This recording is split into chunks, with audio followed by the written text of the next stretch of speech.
nous saluons dans ce regroupement international les valeurs que portent les membres qui sont des valeurs éthiques qui les rassemblent et un goût très prononcé pour échanger, fonctionner ensemble et produire de l'innovation.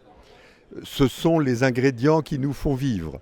Nous fonctionnons ensemble, nous sommes très attentifs à être innovants pour répondre sans cesse aux besoins des personnes fragiles que nous logeons. Et Bernard Devers, notre fondateur, voici 40 ans maintenant, s'inscrit bien dans cette démarche d'Oulaye. Alors, commençons par le mal logement.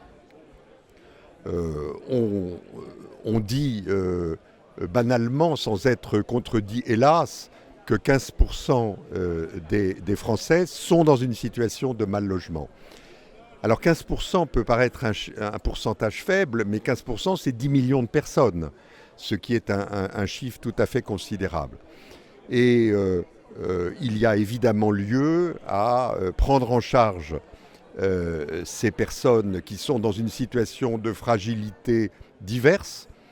Certains le sont par un manque de ressources, d'autres le sont par des handicaps qu'ils portent, d'autres par un abandon qui a guidé et gouverné leur éducation et leur formation.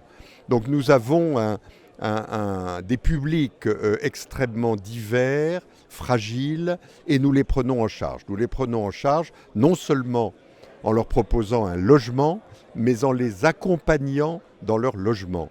Il ne suffit pas de donner les clés à quelqu'un d'un logement, il faut que ce logement soit le point de départ d'une réinsertion sociale qui doit être accompagnée. Donc nous les aidons dans des gestes de la vie qui peuvent paraître banals pour des gens qui ont reçu une éducation et qui ont appris les codes de la société et qui peut paraître parfois insurmontable pour ceux qui ne sont pas dotés de ces avantages. Voilà notre rôle.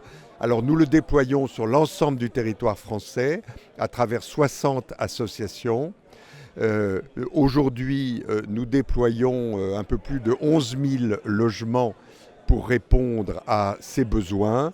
Et ces besoins sont immenses. Si nous pouvions, il faudrait doubler le nombre des logements que nous mettons à disposition.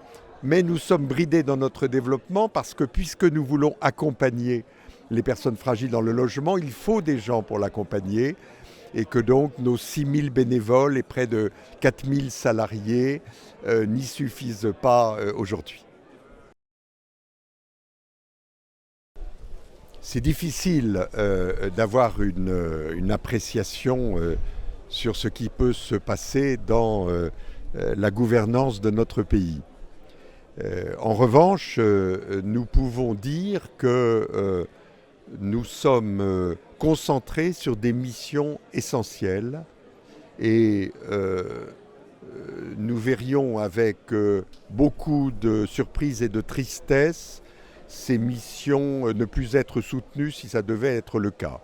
Je les énonce. La première des missions que j'ai évoquées tout à l'heure, c'est le logement des personnes très fragiles, qui suppose que nous fabriquions des logements adaptés, que donc nous produisions des résidences gérées et pour lesquelles il faut payer des travailleurs sociaux. Jusqu'à présent, l'État nous accompagne fort bien à travers ce qu'on appelle le plan Logement d'abord et nous avons des financements qui nous permettent de payer ces travailleurs sociaux.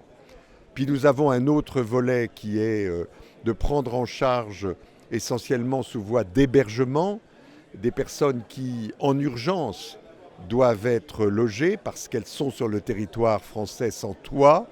Et vous voyez la population de réfugiés, de demandeurs d'asile que nous accueillons aujourd'hui. Et puis en fin de vie, il faut que les personnes les plus fragiles, les plus modestes, puissent être accompagnées et nous avons des EHPAD pour les accueillir qui là aussi supposent un soutien de l'État pour pouvoir fonctionner. Nous avons encore la volonté de nous atteler à mieux accueillir le handicap.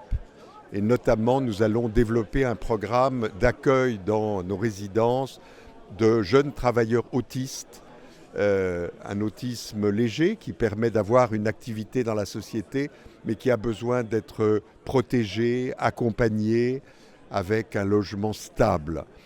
Cela, nous allons le développer. Donc vous voyez, toutes ces fragilités que j'énonce, demain il y en aura d'autres, il faut pouvoir les accueillir et nous avons besoin à la fois de la philanthropie qui se développe bien, à la fois du bénévolat que nous mettons en œuvre, mais aussi du soutien public sans lequel nous ne pourrions rien faire. C'est cela que je demande à un gouvernement, d'avoir la conscience du rôle du milieu associatif pour assurer le logement des plus précaires.